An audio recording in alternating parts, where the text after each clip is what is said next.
अस्सलाम वालेकुम। तो दोस्तों ये कोई तस्वीर आपके सामने आ रही होंगी। ये असल में कैरोट हाइड्रो पावर प्रोजेक्ट का इलेक्ट्रोमैकेनिकल वर्क है। तो ये तस्वीर मैंने देखी तो मैंने आपसे सोचा कि आपसे भी शेयर की जाए ताकि आप भी देख सकें कि जो कैरोट हाइड्रो पावर प्रोजेक्ट है या कोई भी हाइड्रो पावर प्रोजेक्ट होता है इसका मैकेनिकल इलेक्ट्रोमैकेनिकल वर्क किस तरह का होता है।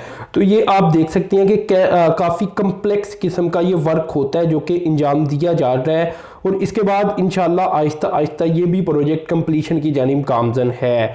अब दोस्तों एक और डेवलपमेंट की तरफ चलता हूँ। दोस्तों 8 दिसंबर वाले दिन मैंने आपको बताया था कि ग्वादर में एक और डीएपी फर्टिलाइज़र खाद के लिए कोई 22,000 टन वो खाद थी जो कि ऑस्ट्रेलिया से आई थी, वो अफ़गानिस्तान जानी थी, वो ग्वादर पोर्ट पहुँच चुकी थी। तो उसकी डिटेल मैंने आपसे शेयर की थी। अभी दोस्तों कुछ ही दिन पहले गालबन 2 दिन पहले एक और इसका सेकंड अफगान ट्रांजिट वेसल आई थी और ये भी डीएपी फर्टिलाइजर को ही लेकर आई थी जो कि अफगानिस्तान अब जाएगी।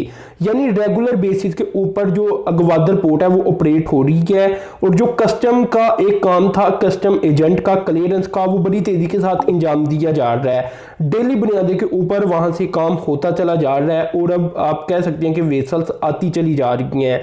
तो ये ग्वादर पोर्ट के लिए बहुत बड़ी खबर है और पाकिस्तानियों के लिए भी, क्योंकि आज से कोई 2-3 साल पहले जब बात की जाती थी तो लोग क्वेश्चन उठाते थे कि भाई ये सिर्फ बातें हैं, होगा कुछ भी नहीं।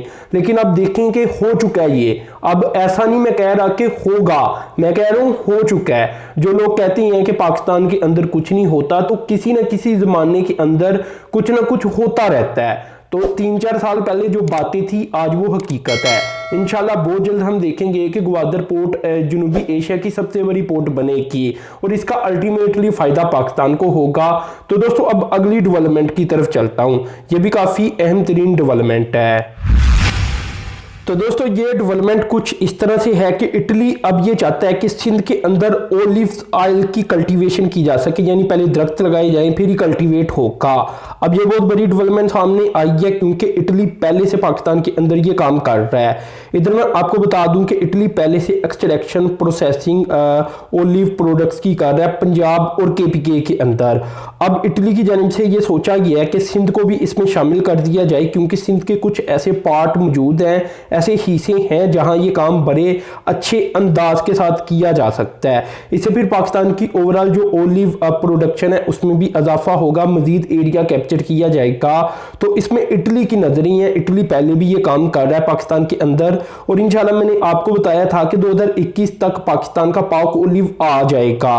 तो अभी आपको पता है कि 2020 का एंड चल रहा है, तो अगले साल इंशाल्लाह हम देखेंगे कि ये भी डेवलपमेंट होगी। अब क्योंकि ये डेवलपमेंट काफ़ी सालों से हम पढ़ते आ रही हैं और मैं आपको बताता आ रहा हूँ, तो अब गालबन उम्मीद यही है कि ऐसा ही होगा। लेकिन आपको पता है ना कि पाकिस्तान के अंदर होते होते भी कुछ काम लेट हो जाती हैं, तो अगर लेट भी हो गया तो आपने गुस्सा नहीं करना। लेकिन ओवरऑल पाकिस्तान के अंदर डेवलपमेंट हो रही है ओलिव प्रोडक्शन को लेकर। अब दोस्तों अगली डेवलपमेंट की तरफ चलता हूँ। ये है ट्रैक्टर की प्रोडक्शन के बारे में। तो जुलाई से लेकर नवंबर तक के पीरियड को अगर देखा जाए तो जो ट्रैक्टर की प्रोडक्शन थी इसमें 19.8% का इजाफा सामने आ चुका है। यानी जो पिछला साल था उसकी निस्बत ये वाला साल ज्यादा बेहतर रहा। इसमें दोस्तों मैं आपको बता देता हूं कि 19,041 यूनिट इन 5 माह के अंदर यानी जुलाई से लेकर नवंबर तक ओवरऑल बनाए गए पाकिस्तान के अंदर, जबकि यही तादाद अगर पिछले साल के दौरान देख ली जाए तो ये 15,890 यूनिट तक थी। अब इससे बहुत सारी चीजों का पता चलता है क्योंकि ट्रैक्टर आपको पता है कि किस चीज के बारे में हमें नजर आती हैं, यानी जो एग्रीकल्चर का शोबा है उसको लेकर देखा जाता है।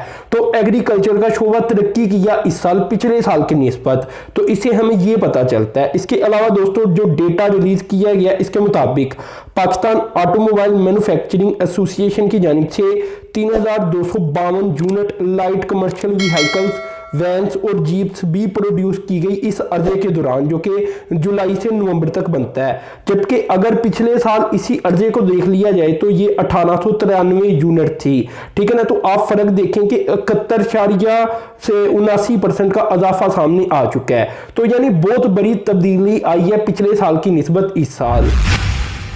अब दोस्तों ये जो डेवलपमेंट मैं आपसे शेयर करने जा रहा हूँ ये कुछ इस तरह से है कि गवर्नमेंट की जानिब से प्राइवेट सेक्टर को भी कोविड-19 परचेज करने के लिए, वैक्सीन परचेज करने के लिए इजाज़त दे दी गई है। बहुत बड़ी डेवलपमेंट है, क्योंकि पाकिस्तान के अंदर जो कोविड केसेस हैं वो बहुत तेज़ी के साथ बढ़ रही हैं और अब इसमें जो अजाफा है वो ज़्यादा होता चला जा रहा है पहले वाले अजाफे की निस्बत। जो पहला अटैक हुआ था पूरी दुनिया के अंदर, उसकी निस्बत अब वाला जो अटैक है पाकिस्तान के अंदर वो ज़्यादा ताकतवर नज़र आता है।